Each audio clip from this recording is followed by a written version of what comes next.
Hi,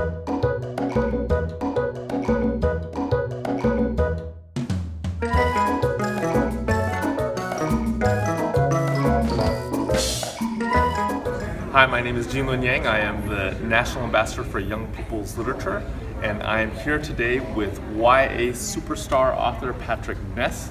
And I who was not told that this was a video interview, so I I'm so dressed sorry, really except casually. that you look awesome. Yeah, okay, fine, it's whatever. so good. It's so amazing that you always look so great.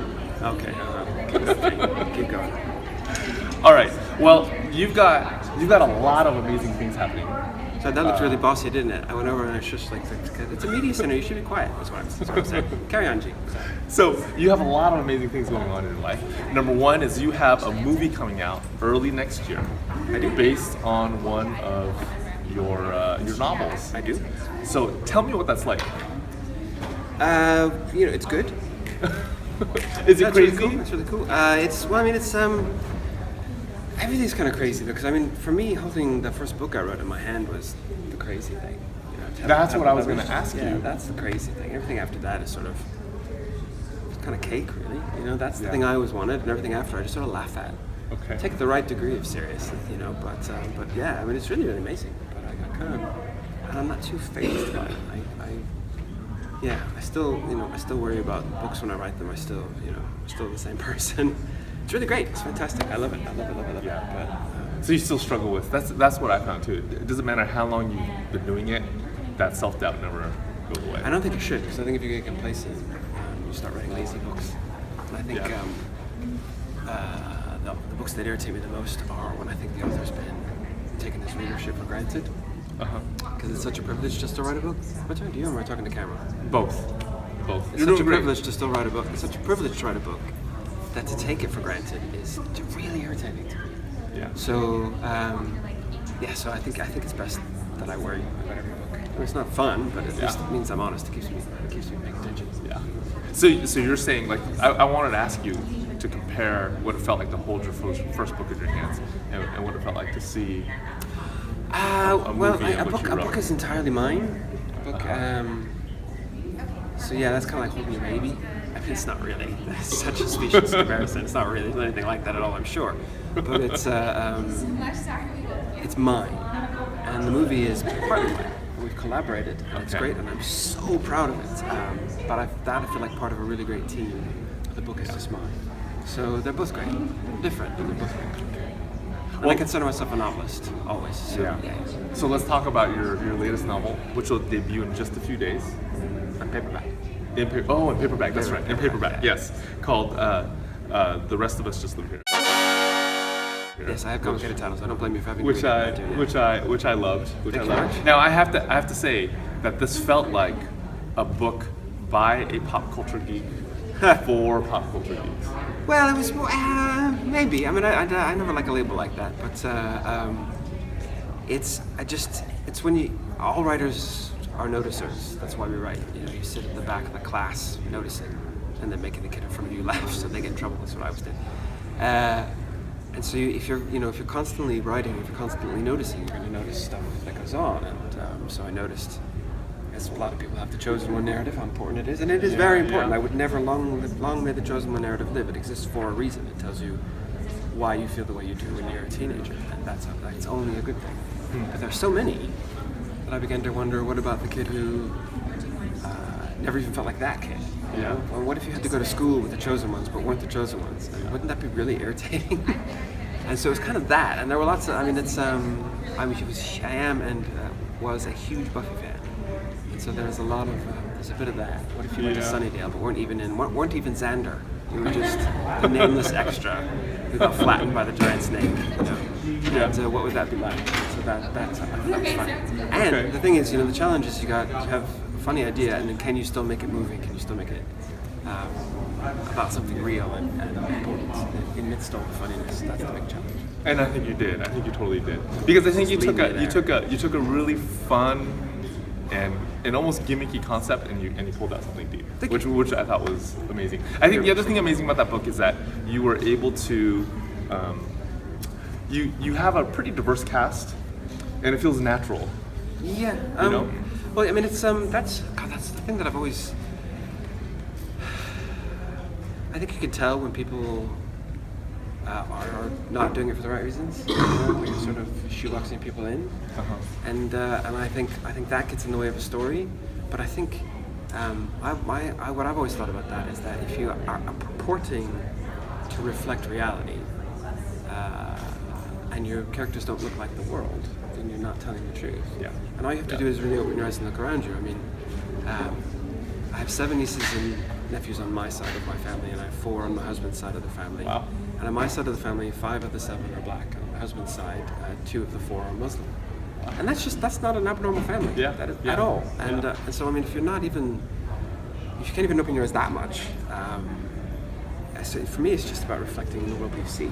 And if you're reading a completely non-diverse book, can you really trust the author to have looked at the world accurately? And I don't think you can. Oh my God, I live in London and I've lived in LA. They're massively international cities. So they really if are. you're not paying attention to it, then That's a lot of kids in your life, man. I live a long way away from all of them. I live about 5,000 miles in one direction, about 5,000 miles in the other direction from all of them. So it's fine. It's good. I don't mind.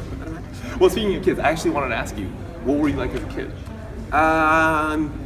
Well, you're probably asking the wrong person because I mean, I look back and I think I was such a precocious kid. But it makes me hate precocious kids now.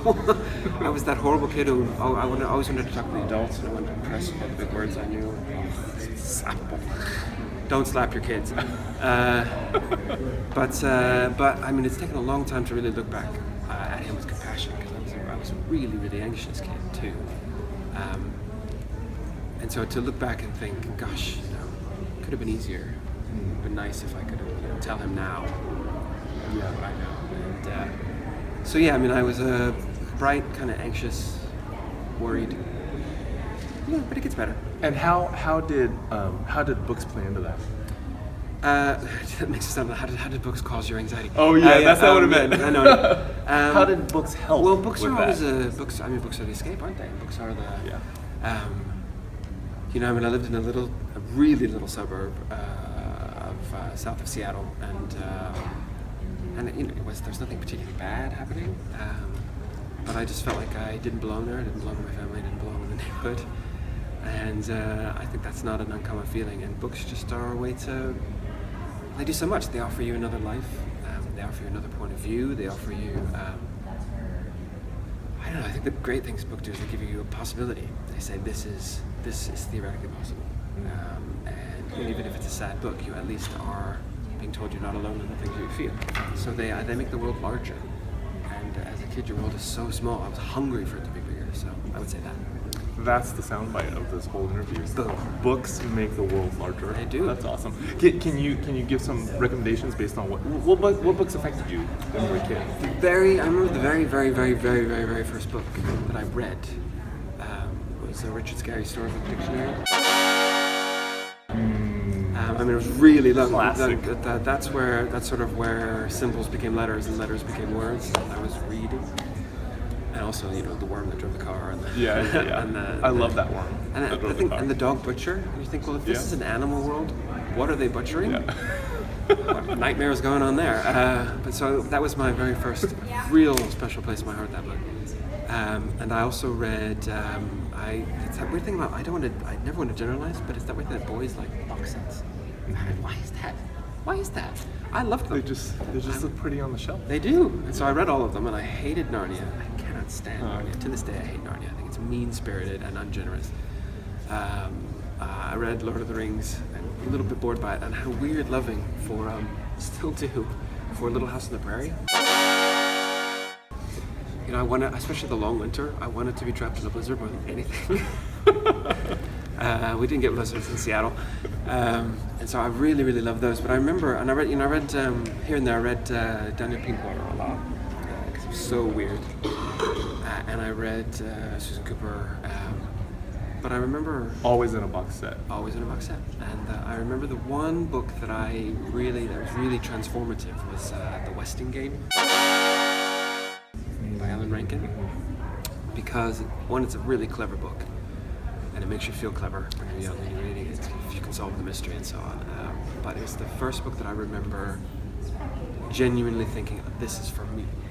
It's not for anybody else. It's not for my parents. It's not for anybody older than me. It's for me. And that is so, what a compliment to a reader Yeah. to say this is for you and I'm going to trust you to do it. And so that was really the Weston game. I still love it. It's a great book. It's a great young middle grade book. It's so fantastic.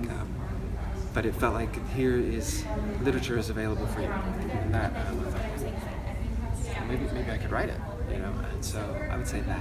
So that book didn't just make you a reader. That book made you a writer. Oh, probably lots of things. And genetics Okay. and bad diet.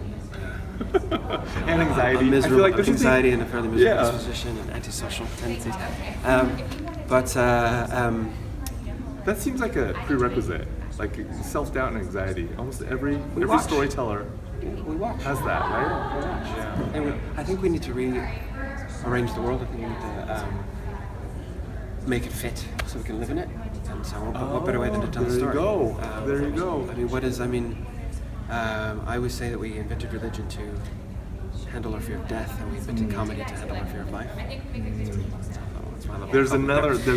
soundbite. But I think storytelling does that. It explains the world, and if you're nervous, or if you're anxious, it's just a way to grapple with it. Yeah. And then, and I always want to say this, because then, when I was a teenager, we didn't have the massive YA world Yeah, now. yeah, So like all kids, I went straight to Stephen King. Yeah.